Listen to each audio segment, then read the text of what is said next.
Breaking లో చూస్తున్నాం. తహసీల్దార్పై కొడవలితో దాడి చేసిన ఘటన తూర్పుగోదావరి జిల్లా ఐనవిల్లిలో వెలుగులోకి వచ్చింది. ఇక ఇదే అంశానికి సంబంధించి లేటెస్ట్ ఇన్ఫర్మేషన్ మా కరెస్పాండెంట్ దత్తు సిద్ధంగా ఉన్నారు. దత్తు, యాక్చువల్ గా జరిగింది ఏమిటి? ఎందుకు కొడవలితో దాడి చేయాల్సి వచ్చింది?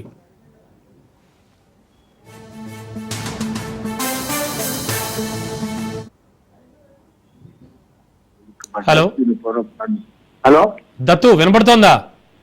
వినబడుతుంది. చెప్పండి, ఎందుకు కొడవలితో దాడి చేయాల్సి వచ్చింది? ప్రస్తుతానికి మేడం పరిస్థితి ఎలా ఉంది?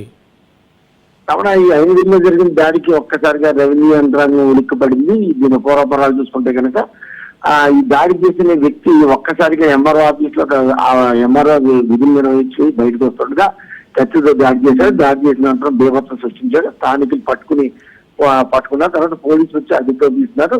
ఎందుకు దాడి చేశారన్న విషయం మీద పోలీసులు మాత్రం కొద్దిసేపు ఎంఆర్ఓ కానీ లేకపోతే రెవెన్యూ మిగతా ఎంప్లాయీస్ కానీ పోలీసులు కానీ ఎవరో మాట్లాడలేదు. కొద్దిసేపు తర్వాత అతనికి మతిస్థిమితం లేదు, తరచుగా విచిత్ర ప్రవర్తిస్తుంటాడు, అందులో మద్యం మత్తులో ఉన్నాడని చెప్పి పోలీసు యంత్రాంగం చెప్పారు. అయితే దాడి చేసిన వ్యక్తికి కత్తి పట్టుకుని ఎంఆర్ఓని పొడవాలని ఎందుకు అనిపించింది, లేకపోతే మద్యం తాగాలని ఈ విషయాల్లో మతిస్థిమితం ఉంది, మిగతా విషయాల్లో మాత్రం మతిస్థిమితం ఉంది లేదని చెప్పి కొన్ని రకరకాల ప్రశ్నలు అయితే మాత్రం వేధిస్తా. ప్రస్తుతం అయితే కనుక పోలీసు అదుపులో నిందిస్తున్నాడు.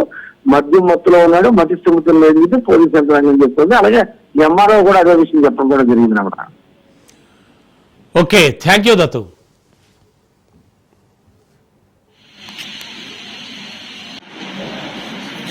దెబ్బ తీసుకుంటాం ఒకసారి తీసుకుంటాం.